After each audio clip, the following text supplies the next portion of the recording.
വീണ്ടും ഒരു ജീവനെടുത്ത് നിപ്പ കാലം പിൻവാങ്ങുകയാണ്.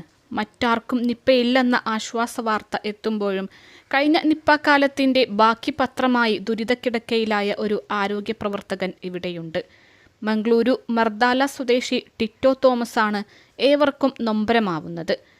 കോഴിക്കോട് നഗരത്തിലെ സ്വകാര്യ ആശുപത്രിയിലെ നഴ്സായിരുന്നു ടിറ്റോ. ഇതേ ആശുപത്രിയിൽ 8 മാസമായി കോമയിൽ തുടരുകയാണ് ടിറ്റോ. നിപ്പയ്ക്കു ശേഷമുള്ള ലേറ്റന്റ് എൻസഫലൈറ്റിസ് ആണ് ടിറ്റോയെ കിടപ്പിലാക്കിയത്. 2023 ടിറ്റോയ്ക്ക് ആശുപത്രിയിലെത്തിയ രോഗിയിൽ നിന്നും നിപ്പ പിടിപെടുന്നത്. രോഗി പിന്നീട് മരിച്ചു. എന്നാൽ അത്യാഹിത വിഭാഗത്തിലെ നഴ്സായിരുന്ന ടിറ്റോയ്ക്ക് രോഗം ഭേദമായി പഴയ ചുറുചുറുക്ക് വീണ്ടെടുത്തെങ്കിലും പിന്നീട് ടിറ്റോ വീണ്ടും ആശുപത്രി കിടക്കയിലായി. ശക്തമായ തലവേദനയാണ് ടിറ്റോയെ വലച്ചത്. തുടർന്ന് പൂനെ വൈറോളജി ഇൻസ്റ്റിറ്റ്യൂട്ടിൽ നടത്തിയ പരിശോധനയിലാണ് ലേറ്റന്റ് എൻസഫലൈറ്റിസ് ബാധിച്ചതായി സ്ഥിരീകരിച്ചത്.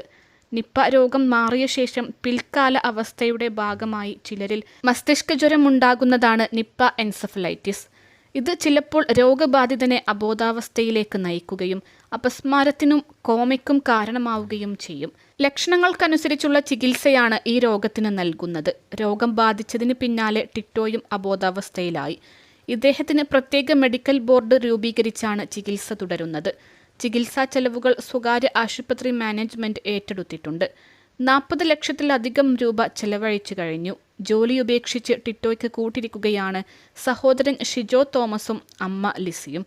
തുടർ ചികിത്സയ്ക്കായി സർക്കാരിൽ നിന്ന് സാമ്പത്തിക സഹായം വേണമെന്നാണ് കുടുംബം പറയുന്നത്. അൽസലാമ ഐ ഹോസ്പിറ്റൽ 21 ലക്ഷത്തോളം സന്തുഷ്ടരായ ഉപഭോക്താക്കളും 2 ലക്ഷത്തോളം തിമിര ശസ്ത്രക്രിയകളും പൂർത്തിയാക്കിയ മലബാറിലെ ഏക കണ്ണാശുപത്രി. ലോകോത്തര നിലവാരമുള്ള ചികിത്സാ സംവിധാനങ്ങൾ, എല്ലാ നേത്രരോഗ ചികിത്സാ സൗകര്യങ്ങളും വിദഗ്ധരായ ഡോക്ടർമാരുടെ മേൽനോട്ടത്തിൽ. Al Salama eye hospital, hospital road, Perinthalmanna.